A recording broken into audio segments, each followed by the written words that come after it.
মাননীয় প্রধানমন্ত্রী, আপনার জন্য খাবার আনছি।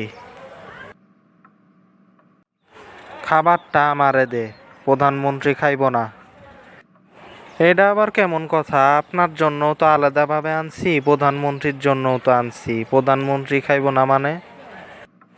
সেটা তো বুঝলাম, কিন্তু প্রধানমন্ত্রীর পক্ষ থেকে আমি খামো, বুঝছস? এই জন্য।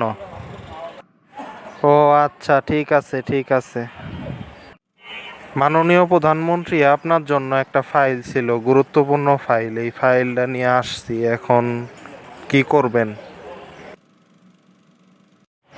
প্রধানমন্ত্রীর পক্ষ থেকে ফাইলটা আমি দেখবো, বুঝছস? এই জন্য এই ফাইলটা আমার এই দে। আমি প্রধানমন্ত্রীর পক্ষ থেকে আসি। কিন্তু আপনি তো স্বরাষ্ট্রমন্ত্রী, উনি তো প্রধানমন্ত্রী। আপনি যে স্বরাষ্ট্রমন্ত্রী হয়ে ওনার ফাইল চান, এটা কথা বাড়াইস না। প্রধানমন্ত্রী আমারে দায়িত্ব দিছে, আমি স্বরাষ্ট্রমন্ত্রী হয়েও প্রধানমন্ত্রীর দায়িত্ব সামলাইতাছি, বুঝছস? ফাইল আমার এই দে, কথা বাড়াইস না, বুঝছস? কি অবস্থা ভাই, কেমন আছেন? হঠাৎই নাকি কাজে?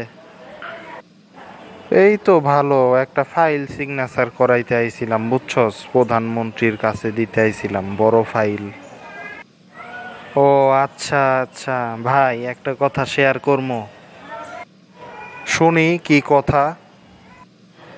আজকাল ভাই প্রধানমন্ত্রী কোনো কথাও বলেন না, খানও না, দান না। উনি প্রধানমন্ত্রী ঠিকই, কিন্তু ওনার সব কাজ করে স্বরাষ্ট্রমন্ত্রী। উনি সব কিছু দেখে, মনে হইতাছে উনিই প্রধানমন্ত্রী।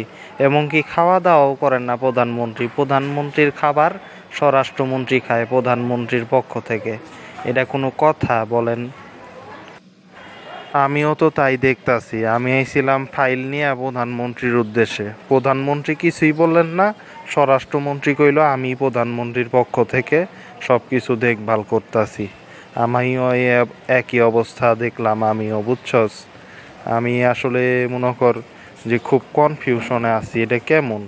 প্রধানমন্ত্রী হইছে উনি তারেক রহমান, আর সব সামলাইতেছে স্বরাষ্ট্রমন্ত্রী সালাউদ্দিন সাহেব। ব্যাপারটা আমিও বুঝতেছি না, এটা কেমন সরকার? এই সরকার তো বাংলাদেশে আর কখনোই দেখি নাই, যে প্রধানমন্ত্রী বোবা, কিছুই করে না, আর সব করে স্বরাষ্ট্রমন্ত্রী। আমার এখন মনে হইতাছে কি, উনি আসলে পুতুল প্রধানমন্ত্রী, ঢামি প্রধানমন্ত্রী। আসল প্রধানমন্ত্রী তো সালাউদ্দিন সাহেব, যেহেতু সব কাজ উনিই করতাছে। আসলেই তোর কথাই হয়তো সত্যি, তোর কথাই আসলে সত্যি হইতে পারে।